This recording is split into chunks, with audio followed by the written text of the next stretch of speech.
SIR மூலம் பெயர் நீக்கப்பட்டவர்கள் அரசு நலத்திட்டங்களை பெற முடியாது என மேற்கு வங்கம், பீகார் மாநில அரசுகள் அறிவித்துள்ளது பேசுபொருளாக மாறியுள்ளது.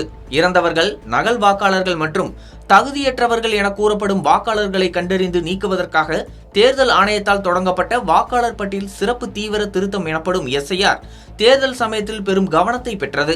இந்த சிறப்பு பதிவு பட்டியலின் மூலம் பீகாரில் சுமார் 65 லட்சம் பெயர்களும், மேற்கு வங்கத்தில் சுமார் 91 லட்சம் பெயர்களும் நீக்கப்பட்டன. இந்த நிலையில் மேற்கு வங்கத்தில் முதல்வர் சுவேந்து அதிகாரி தலைமையில் பாஜக தனது முதல் அரசாங்கத்தை அமைத்த சில நாட்களுக்கு பிறகு எஸ்ஐஆர் செயல்பாட்டின் போது பெயர்கள் நீக்கப்பட்டவர்கள் பல அரசு நலத்திட்டங்களுக்கு தகுதி பெற மாட்டார்கள் என்று நிர்வாகம் அறிவித்தது. எனினும் எஸ்ஐஆர் நடவடிக்கையில் பெயர் நீக்கப்பட்டதற்கு எதிராக தீர்ப்பாயத்தில் முறையீடு செய்தவர்களுக்கு அதில் இறுதி முடிவு எட்டப்படும் வரை நலத்திட்ட உதவி தொடரும். அதன் பின் அடுத்த கட்ட நடவடிக்கை எடுக்கப்படும் என்று தெரிவித்துள்ளது. பீகாரிலும் இதே போன்ற நடவடிக்கைகள் மேற்கொள்ளப்பட்டு வருகின்றன.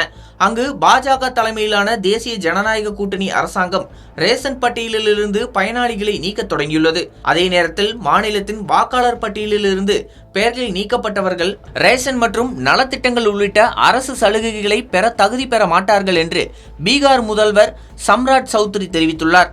மேலும் பீகாரில் வாக்காளர் பட்டியலிலிருந்து நீக்கப்பட்டவர்களின் வங்கி பாஸ் புத்தகங்களும் உரிய காலத்தில் ரத்து செய்யப்படும் எனவும் தெரிவித்துள்ளார். நலத்திட்டங்களின் தரவுகளை திருத்தப்பட்ட வாக்காளர் பட்டியலுடன் இணைப்பதன் மூலம் இந்த அமைப்புகளில் உள்ள கசிவுகளை தடுப்பதற்காக போலி பயனாளர்கள், இறந்தவர்கள் மற்றும் தகுதியற்றவர்கள் என கூறப்படும் பயனாளிகளை அடையாளம் காண இரு மாநில அரசுகளுக்கும் எஸ்ஐஆர் நடவடிக்கை தற்போது அடிப்படையாக அமைந்துள்ளது.